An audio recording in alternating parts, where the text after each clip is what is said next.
En esta segunda parte del módulo 2 revisaremos los diferentes diseños en epidemiología que son útiles en el área ambiental.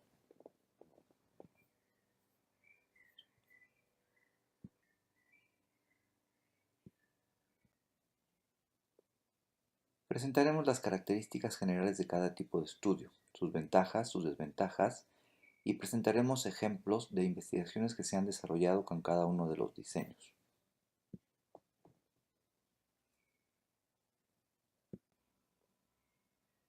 En esta diapositiva se presentan las lecturas obligatorias para cursar esta parte del módulo.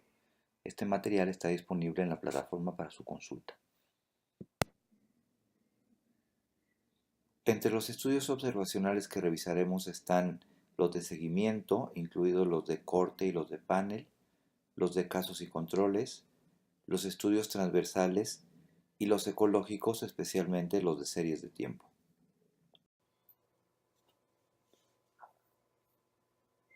Los estudios de corte son los más robustos desde el punto de vista metodológico para establecer asociaciones entre las exposiciones y los eventos en salud. En un estudio de corte, la población consiste en individuos que están en riesgo de desarrollar una enfermedad en particular o un evento en salud. Los individuos se dividen en grupos de acuerdo con su estatus de exposición. Los grupos son seguidos en el tiempo para determinar la incidencia subsecuente del evento en salud y posteriormente se comparan ambas incidencias. Los estudios de corte normalmente son prospectivos, aunque también existen los estudios de corte retrospectivos. En cierto sentido son similares a los ensayos clínicos aleatorizados, salvo por el hecho de que en estos últimos es el investigador quien asigna la exposición. Este es el esquema general en un diseño clásico de corte.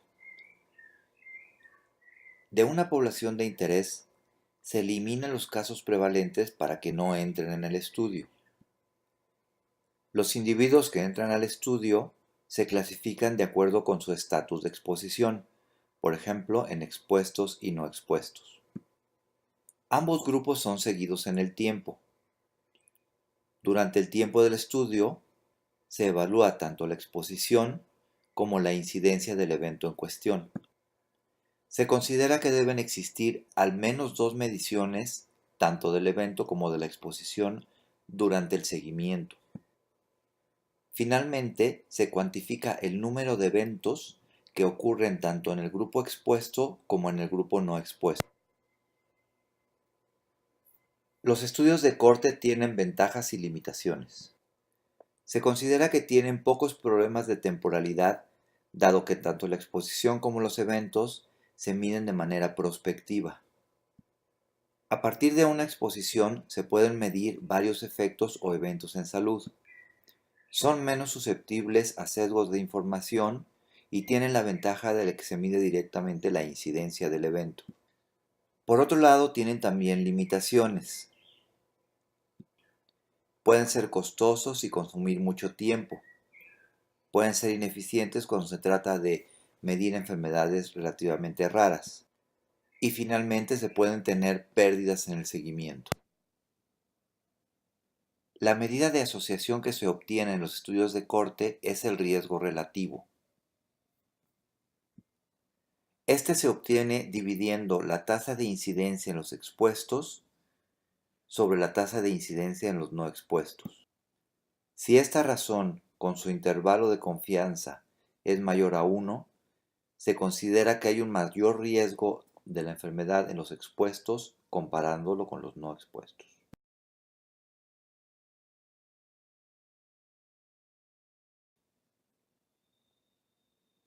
Como un ejemplo de estudio de corte, tenemos este desarrollado por Docker y colaboradores para analizar la asociación entre la contaminación del aire y la mortalidad en 6 ciudades de los Estados Unidos.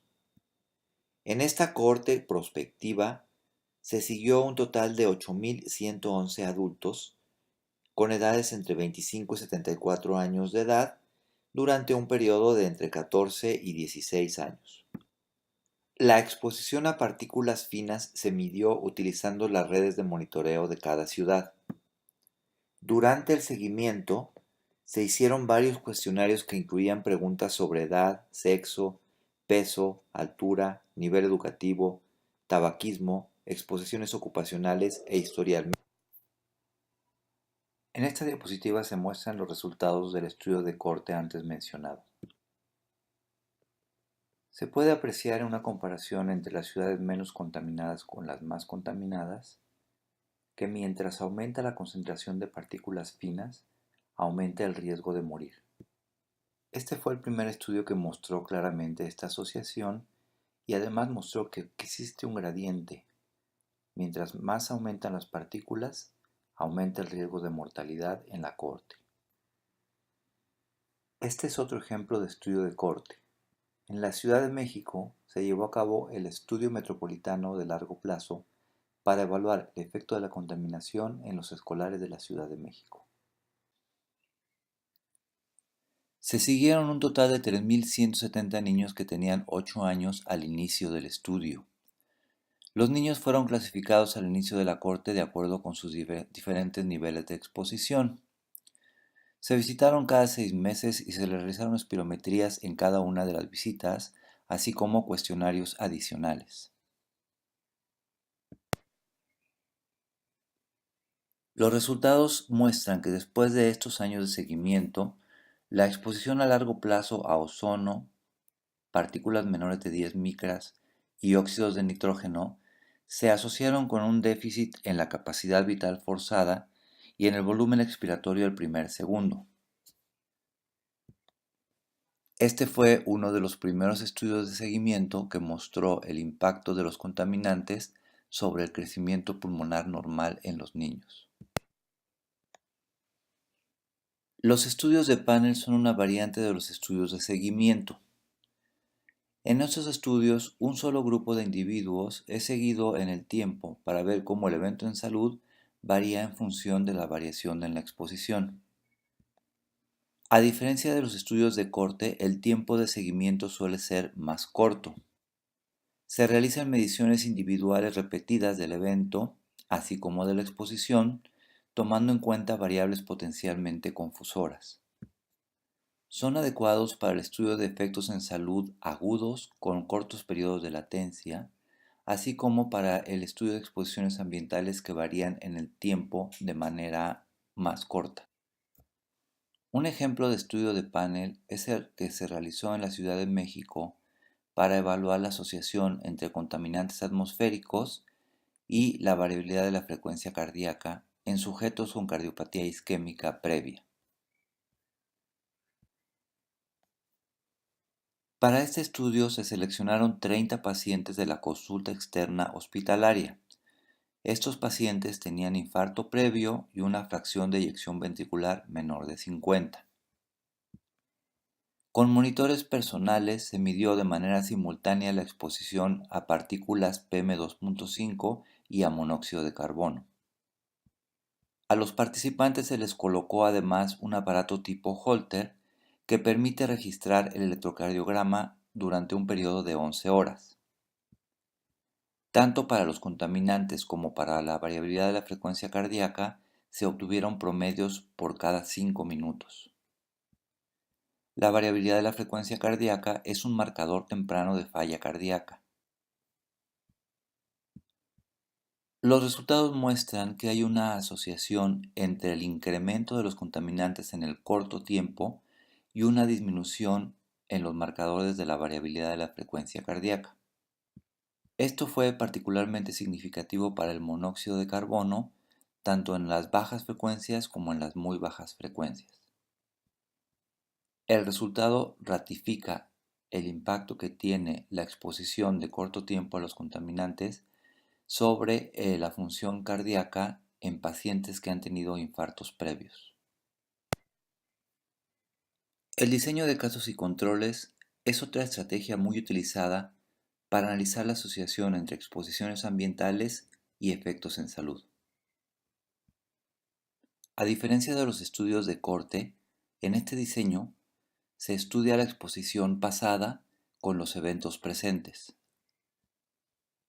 La selección se hace con base en la presencia de enfermedad, o sea, los casos, y un grupo control. La población fuente es aquella en la que se originan los casos y de la que seleccionan también los controles. Los controles deben representar de manera adecuada a los miembros de la población fuente, que no desarrollaron el evento del estudio y en caso de que estos presentaran la enfermedad pudieran ser seleccionados para el estudio. En este diseño se analiza la probabilidad de que una exposición pasada constituya un factor de riesgo entre los casos, comparándolo con los controles. La estrategia analítica principal es la interpretación de la razón de momios, que es una aproximación al riesgo relativo que vimos en los estudios de cohorte. Este es el esquema que representa el estudio de casos y controles. Se lee de derecha a izquierda intentando representar que la exposición se analiza de manera retrospectiva. En el punto 1 se establece cuál es la población fuente a partir de la cual se seleccionarán tanto los casos como los controles. En el punto 2 se indica cómo se realizará el tamizaje para los casos incidentes, quiere decir que se eliminan los casos prevalentes. También se señala cómo a partir de la población fuente se seleccionará una muestra representativa de controles. En el paso 3 se indica cómo a partir de esta selección se clasifican tanto los casos como los controles en expuestos y no expuestos o con diferentes niveles de exposición. En el punto 4 se muestra cómo se obtiene la razón de momios, dividiendo los momios de la exposición de los casos con los momios de exposición en los controles. Los estudios de casos y controles tienen varias ventajas. Primero, son útiles para estudiar problemas de salud poco frecuentes como cáncer o con largos periodos de latencia. Son menos demandantes en términos de costo y tiempo que los estudios de corte. Se pueden analizar varios factores de riesgo relacionados con el evento que estamos estudiando. El análisis se puede hacer en menor tiempo comparado con los estudios de corte. Es posible estimar el riesgo relativo verdadero si se cumplen con los principios de representatividad, simultaneidad y homogeneidad. Este diseño también puede tener limitaciones. Es muy importante considerar que son susceptibles de sesgo si no se realizan adecuadamente. Los sesgos de información ocurren debido a que la exposición se mide, se reconstruye y se cuantifica una vez que ha sucedido el desenlace. Esto puede generar, por ejemplo, que los casos recuerden mejor algunas cosas en comparación con los controles. Los sesgos de selección pueden ocurrir si la exposición de interés determina diferencialmente la selección de los casos y los controles. Pueden ser poco útiles cuando la frecuencia de la exposición es muy baja. Otra limitación es que se ocupan de un solo desenlace, por lo que no se puede ver otros posibles efectos de la exposición en estudio. Finalmente, no son útiles para desenlaces medidos en forma continua, sino solamente aquellos que ocurren una sola vez. Normalmente la selección de los casos se hace a partir de casos incidentes, o sea, recién diagnosticados, aunque en algunas ocasiones se puede hacer a partir de casos prevalentes. Cuando los casos son incidentes, la razón de momios es un buen estimador de la razón de tasas, o sea, el riesgo relativo. Se recuerda mejor la exposición y es menos susceptible de sesgos de causalidad reversa. La desventaja es que se puede necesitar mayor tiempo para esperar que se diagnostiquen los nuevos casos. Se pueden utilizar casos prevalentes cuando el periodo de exposición es muy largo y la enfermedad no afecta el estado de exposición. De esta manera puede ser más rápido reclutar a los casos. En esta diapositiva se muestran algunas estrategias para la selección de controles. Idealmente, estos deben de provenir de la base poblacional de la que se obtienen también los casos. Por lo tanto, es bueno tener los registros poblacionales completos.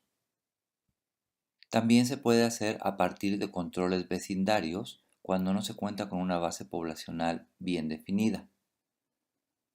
Otra forma es seleccionar controles hospitalarios, quiere decir una selección al azar de pacientes que acuden al mismo hospital pero con un problema diferente al de los casos. Finalmente, estos se pueden seleccionar a través de una muestra aleatoria de números telefónicos. Esto se utiliza normalmente en países desarrollados donde el registro de los números telefónicos es suficientemente bueno. La medida de asociación que se utiliza en estudios de casos y controles para evaluar la relación entre la exposición y el evento es la de productos cruzados, razón de momios u odds ratio por su nombre en inglés. Básicamente lo que se hace es estimar la probabilidad de ser caso dado que se estuvo expuesto con la probabilidad de ser control dado que no se estuvo expuesto. De esta forma, la razón de momios es una aproximación a la medida de riesgo relativo. Los modelos de regresión logística permiten incluir covariables que pueden ser importantes para la aparición del evento. Cuando la razón de momios es igual a 1, se considera que no hay una asociación entre la exposición y el evento de interés. Cuando el valor de la razón de momios es mayor a 1, se asocia positivamente con el evento esta exposición y cuando es menor de 1, se asocia de manera inversa. Si el intervalo de confianza del estimador no incluye el valor nulo, o sea 1, se dice que el valor es estadísticamente significativo. Enseguida se muestra el ejemplo del estudio de casos y controles donde se analizó la relación entre la exposición a ftalatos y riesgo de cáncer de mama en el norte de México.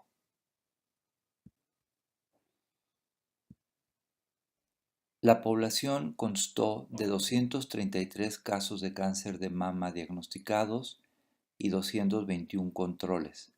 Estos fueron pareados por edad y vivían en los estados del norte de México.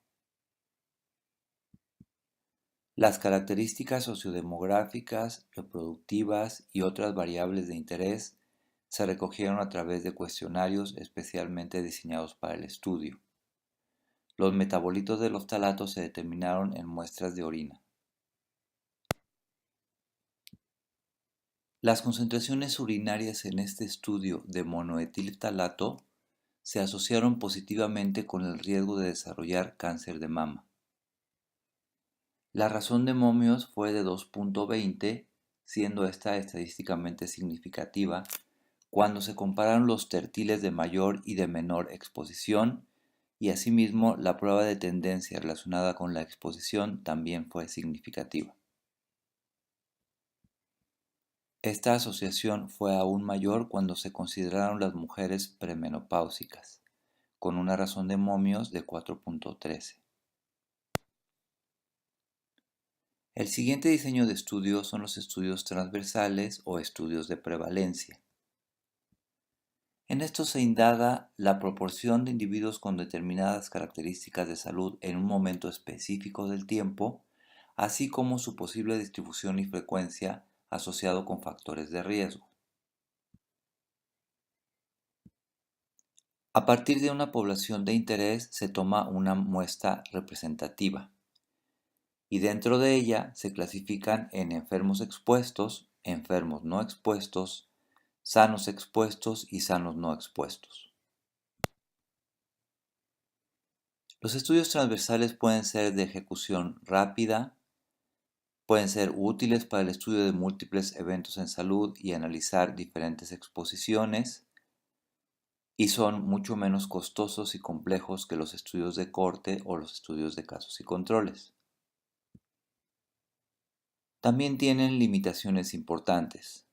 Dado que se realizan solamente en un corte en el tiempo, no son suficientemente aptos para analizar relaciones causales por esta carencia de secuencia temporal. Son poco útiles para condiciones o enfermedades raras y, como ya hemos visto, no permite el cálculo de tasas de incidencia porque se basan especialmente en las prevalencias.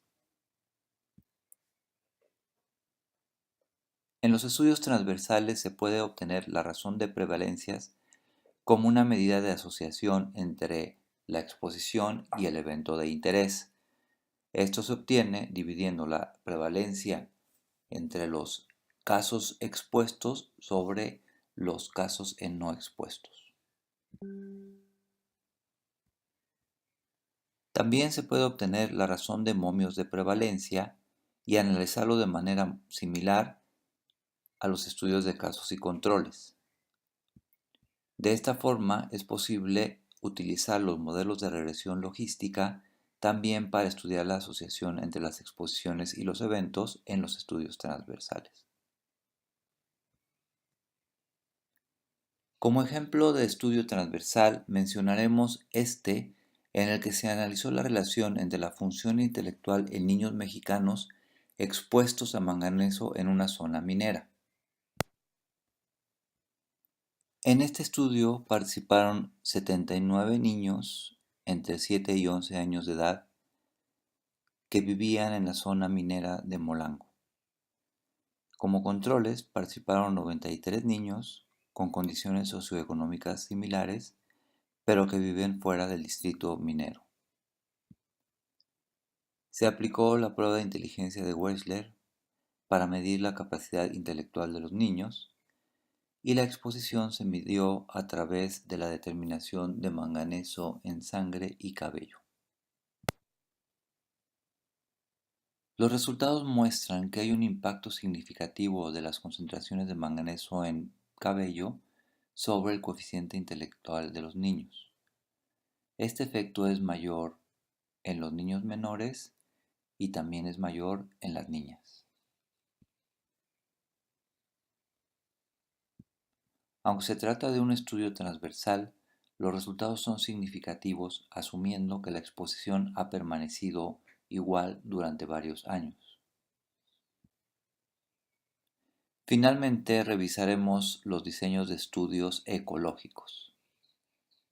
En este diseño de estudio, a diferencia de los estudios que hemos visto anteriormente, la unidad de análisis no son los individuos, sino los grupos poblacionales. En estos diseños se analiza la frecuencia de la enfermedad u otro evento en salud con respecto a diferentes niveles de exposición en varios grupos o en el mismo grupo en diferentes periodos de tiempo. En este diagrama se esquematiza cómo se realizan los estudios ecológicos denominados series de tiempo. Básicamente, se reconstruye la incidencia de la enfermedad en diferentes poblaciones a través del tiempo y se le compara con medidas de exposición ecológicas, como por ejemplo los contaminantes atmosféricos, la temperatura y la humedad. Algunas de las ventajas de los estudios ecológicos son las siguientes. Son de bajo costo y requieren relativamente poco tiempo para su ejecución. Utilizan información disponible, es decir, información secundaria que se utiliza para otros propósitos. Se utilizan como un primer paso para generar hipótesis sobre la asociación entre exposiciones y eventos en salud. Son útiles para investigar exposiciones que por su naturaleza son más fáciles de definir y medir en grupos a nivel poblacional. También tienen limitaciones. Son susceptibles de incurrir en falacia ecológica, es decir, asumir que los riesgos que se ven a nivel ecológico ocurren a nivel individual. Son susceptibles de confusión, pues no recogen información a nivel individual. También son susceptibles de caer en errores de medición o de falta de información. Son altamente dependientes de la calidad de información que se recopila de otras fuentes y no directamente por los investigadores. Las medidas de asociación en los estudios ecológicos se obtienen a partir de medidas individuales expresadas en conjunto, como promedios, proporciones, prevalencias. Estas prevalencias se comparan entre los grupos del estudio. También utilizan mediciones ambientales a nivel regional, como los niveles de exposición. Los estudios ecológicos también pueden utilizar información proveniente de diferentes niveles de agregación. Están los análisis completamente ecológicos, que solo incluyen medidas agrupadas sin detalle a nivel individual, o análisis parcialmente ecológicos en los que se cuenta con información de alguna variable a nivel individual, pero la mayoría es agregada grupalmente. Los análisis multinivel permiten combinar ambos niveles de agregación de la información. Algunos de los modelos estadísticos que se utilizan en los estudios ecológicos incluyen, por ejemplo, los modelos de regresión Poisson. Estos modelos permiten modelar los cambios en la incidencia del evento de interés, por ejemplo, la mortalidad, asociada con exposiciones ambientales que se recogen a nivel ecológico, como las concentraciones de los contaminantes atmosféricos. Además, permiten ajustar por otras variables como la temperatura, la dirección de los vientos, etc. Este es un ejemplo de cómo se visualizan las series de tiempo. El ejemplo muestra cómo varía la temperatura y también cómo varían las picaduras de alacranes o escorpiones en una región del estado de Morelos, en México. Los estudios ecológicos de series de tiempo son muy utilizados para ver la asociación entre la contaminación del aire y la mortalidad. Un ejemplo es este estudio que se realizó en ciudades de Brasil, México y Chile, justamente para evaluar cómo cambiaba la mortalidad por diferentes causas y en diferentes grupos de edad con los datos diarios de los contaminantes atmosféricos. Esta es la manera como se visualizan los datos que relacionan las concentraciones de contaminantes con la mortalidad. En el ejemplo, ubicamos las concentraciones promedio de PM10 cada día con el número de muertes por enfermedades respiratorias en la Ciudad de México. Los modelos estadísticos antes mencionados permiten refinar este análisis y establecer si en realidad las asociaciones son significativas aun cuando se toman en cuenta otras variables importantes. Esta es una forma de visualizar los resultados del estudio de series de tiempo que estamos viendo. Los resultados se expresan en incremento de la probabilidad de mortalidad por cada 10 microgramos por metro cúbico de PM10 y por cada 10 ppb de ozono. Se puede observar que el incremento es significativo prácticamente para todas las ciudades y en casi todos los niveles socioeconómicos analizados. También se observa que el efecto es más importante para las partículas respirables comparado con el ozono. En síntesis, hemos podido ver cómo los estudios epidemiológicos observacionales son una poderosa herramienta para analizar la relación entre exposiciones ambientales y efectos en salud. Hemos visto las diferentes opciones de estudios epidemiológicos que podemos utilizar. En primer lugar, los longitudinales, especialmente los estudios de corte, después los estudios de casos y controles y finalmente los transversales y los ecológicos. Esta parte del módulo estuvo a cargo de Horacio Rioja Rodríguez, investigador del Instituto Nacional de Salud Pública. Muchas gracias por su atención.